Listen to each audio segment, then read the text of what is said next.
Ikaduhang Domingo sa Adbyento. Ang atong mga pagbasa nining adlaw naglarawan kanato kung unsa man kining atong kasaulugan sa Adbyento.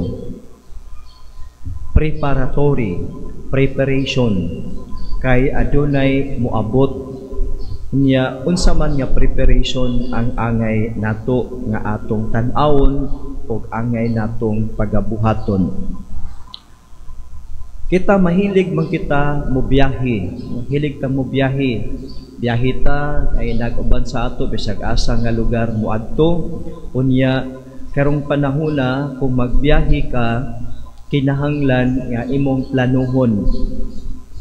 Og ang imong plano kalakip ni ana unsay imong dalhon. Unsa kadaghana. Sa ato, usually, may travel light. Biyahe nga gaan. Kay kung daghang ka og dadon, hasol. Hasol magsigig bit-bit og dagpong mga bag o uban pa. Ang uban, kinahanglan mo travel sila nga gaan ra kaayo. Busa na uso ka ng mga dry fit nga mga t-shirts nga gigamit karon kay gaan ra compared sa katong mga cotton o uban nga klase. Gaan ang pagbiyahe. Kunya, feeling nimo kung mo na travel light ka, hayahay ang imong pagbiyahe, wala kayo'y hasol, wala kayo'y bugat nga karga, ing anak kita kung mo travel. Now, Advent is a journey. Adbyento, usa ka biyahe. Usa ka pagbiyahe, padulong ngadto sa pagsugat. Biyahe, pagsugat sa muabot nga atong gipangandaman. O kining maong pagbiyahe kikinahanglan nga gaan.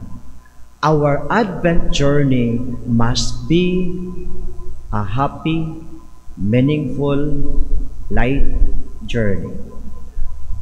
Ang unang pagbasa naglarawan kanato nga unsa di ay ang moabot. Inigabot na mao kini ang maon atong gipaabot ang gingharian sa kalinaw.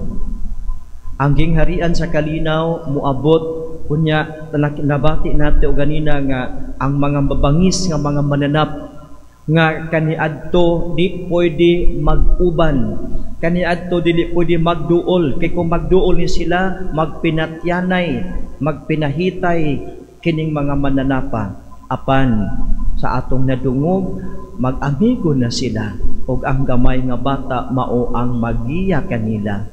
Di na sila mag-away.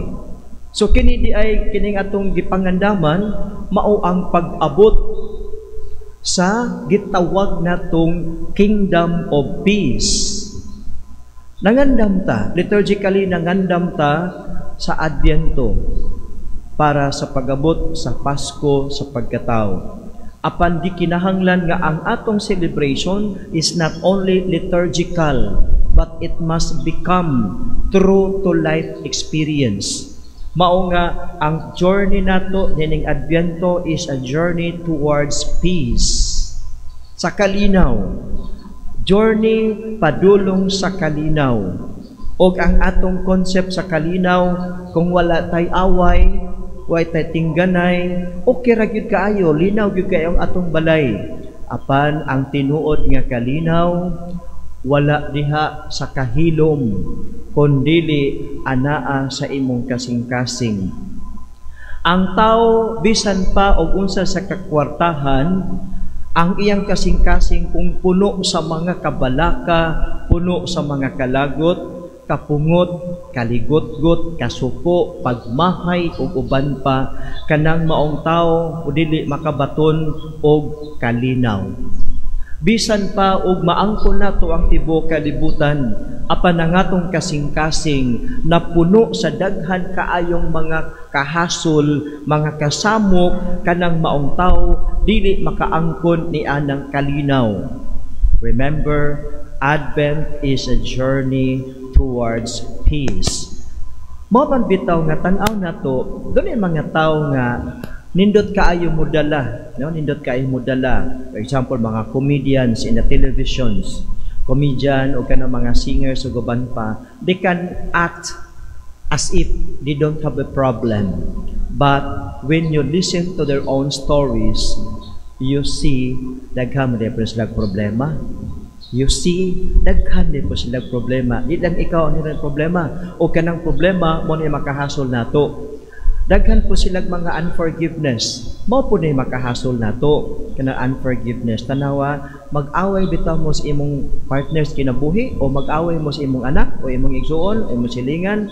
Di ka katog. Di ka katog dayon, di ka makatulog og sakto pagkagabi, magsigira kag limbag-limbag ang imong kasing-kasing napuno sa kalagot kay gusto kang mubaws. But remember, Advent is a journey towards peace. So unsa man nato kini karon ang atong buhaton, mao man nga ingon ang atong ebanghelyo matud pa ni San Juan. Hinulsuli o biyain ninyo ang inyong mga sala kay hapit na maghari ang Diyos. So it is preparing the people that there is something greater who is to come. Someone is coming, and that someone is worth preparing. Worth preparing for. Mao na nga ang mga tao nakadungog kang San Juan, miadto kaniya unsay ilang gibuhat, nanugid sa ilang mga sala og sila gibunyagan ni Juan dito sa suba sa Jordan. Usa kani nga matang sa bunyag, kini nga bunyag aron pagpaila nga sila naghinulsol sa ilang mga sala.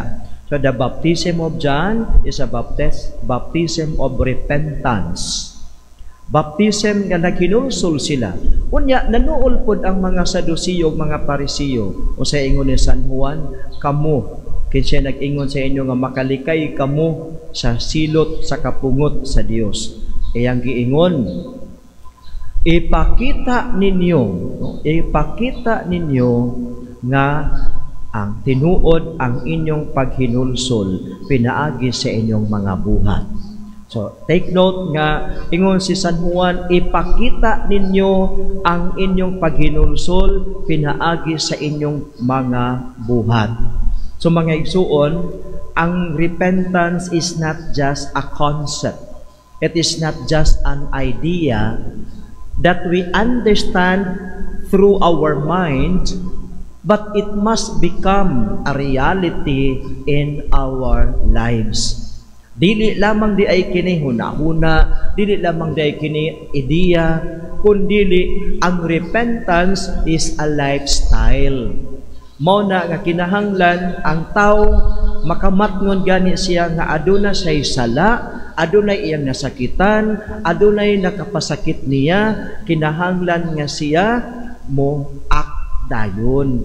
Muako saman mangayog pasaylo, umupasaylo aron ang kasing-kasing limpyo sa mga daotang pagbati, daotang huna-huna, daotang nga mga tinguha. Kay kang ang atong kasing-kasing gani kung puno siya sa mga problema, puno sa kahasol, unforgiveness, o uban pa nga mga panghitabo sa atong kinabuhi, our heart will collapse.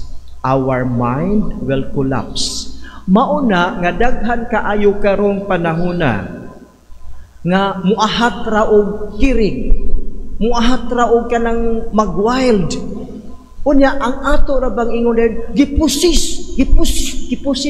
May mga Bisaya kay mag-pronounce gipusis, brother, gipusis. Pusis ba uroy? Unsa may nagposes? Dili pa na level sa demonyo, level sa emosyon, level sa physical. Kana bitaw nga mangitag pari kay gipuses.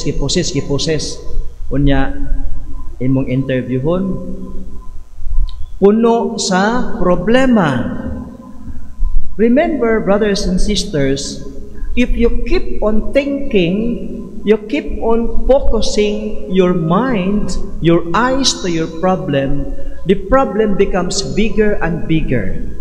And the problem will occupy the neurons in your mind until your mind loses that gitawag na to neural control.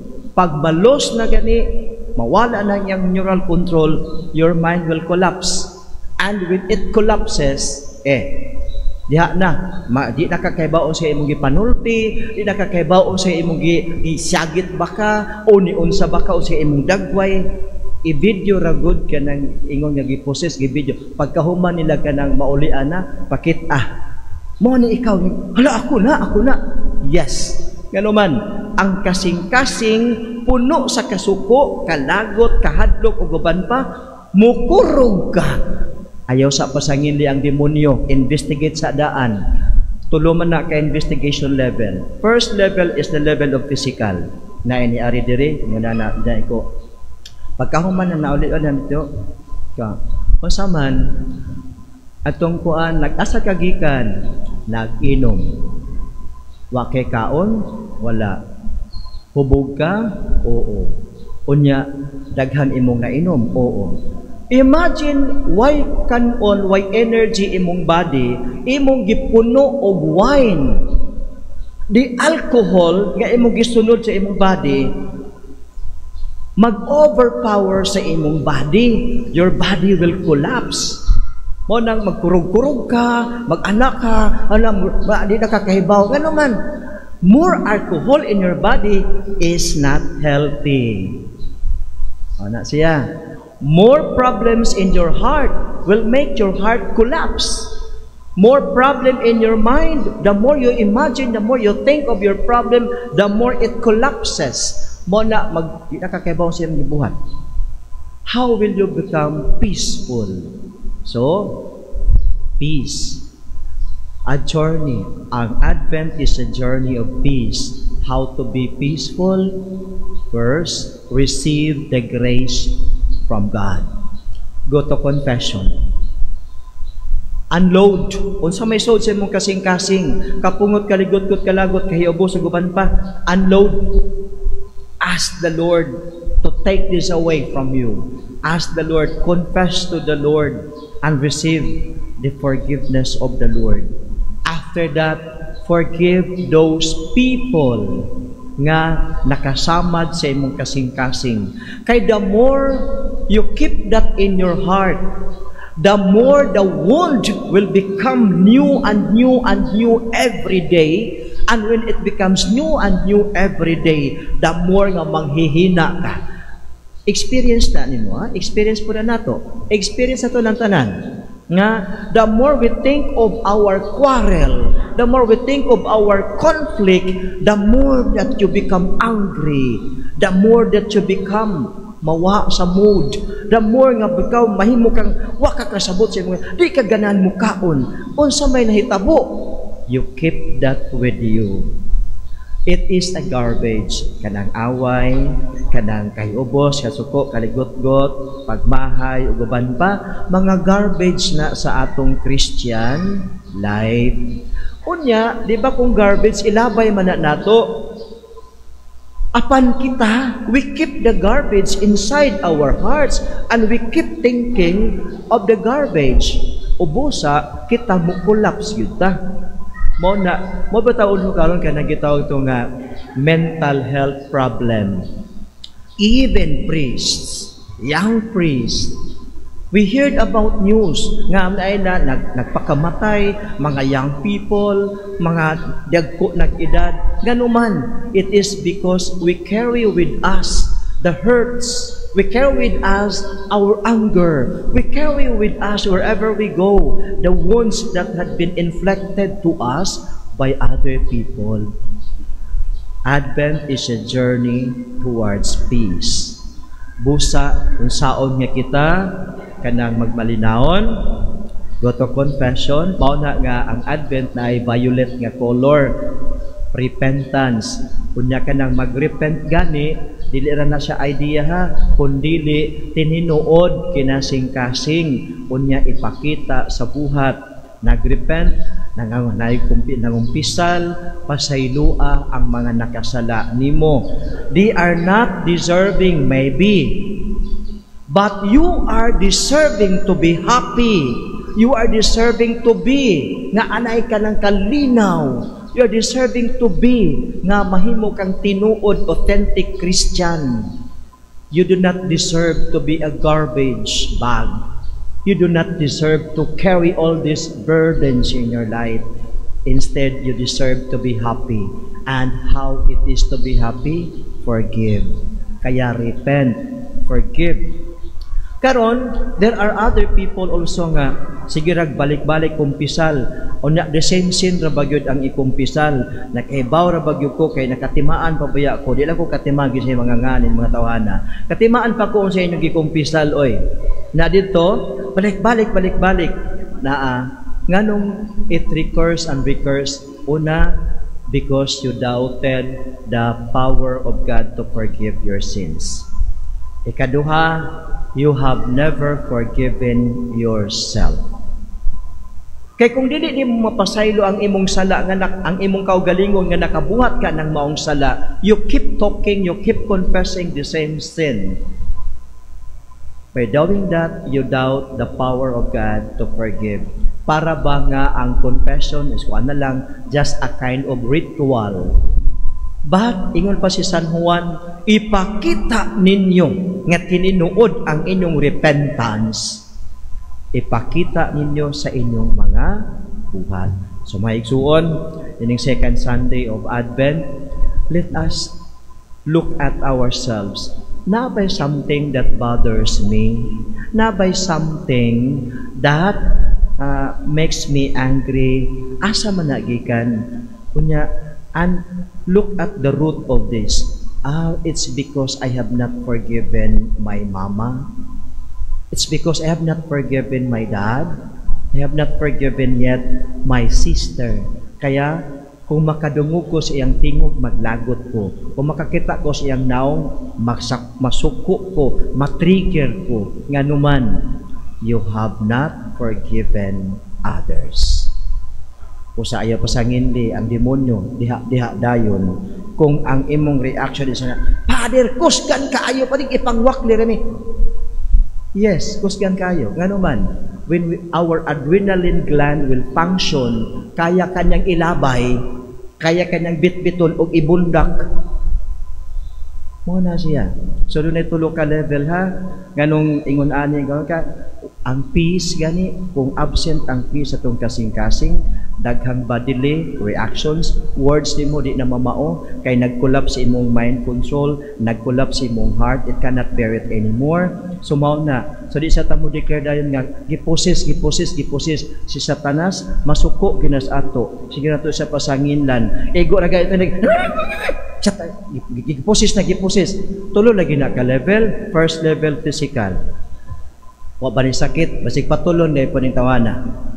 Unya, pasig wa ni kaon, wa nito kaayo, natumba, ito, pasig na ni siya sakit physically. Kaduha nga level, emotion. Unsa may iyang naka-burden emotionally. Anak ko gi-interview, diri ko gi-possess ko no to siya. Unya, unsa may problema, sige man kuno ka og hinuktok sa inyong balay. Gibuwagan des iyang uyab, duha ka buok ilang anak. When you keep thinking your problem, it occupies your whole mind, and your mind will collapse. Ana, dili gani mo pasar sa kanang gitawag na tog physical investigation o emotional, psycho-emotional investigation. There must be something that comes from demonic source. Busa, di ta pataka-taka og kuan kanang nayusa gipukaw ko diri alas 3 sa kaadlawon. Gipukaw ko dito sa akong kwarto. Abi nako og nalit nako sa akong misa kay ako may magmisa og 5:30. Naytembakwas intawon ko og kanang bangon. Unya nga naman. Naadi ay kuno sila gi-rescue nga usa ka babay gigapos sila kay kusgan kuno kayo. Asa na sila gikan? Nag-inom. Investigate lang una, basig nag-drugs po na dito, o siya nahitabo dito, doon ay trauma nga na-trigger, di sa tamo declare, dadaan na nga to sa suto. So, kidala nila sa suto dito sa usan na dito nga department, naka-relax. Mo na mga igsuon, kung wala gani peace ang imong mind o ang imong heart, you will collapse. Di nakakaunaon na og tarong, mo na'y mangambak na stulay, mo nang magbigti, mo nang maghikog, anuman. Full of problems sa kasing-kasing, the mind collapses. Busa, ang nindot nga apostolate karong Pasko, talk with those people whom you know na ay problema. Give joy to those people nga naay mga problema.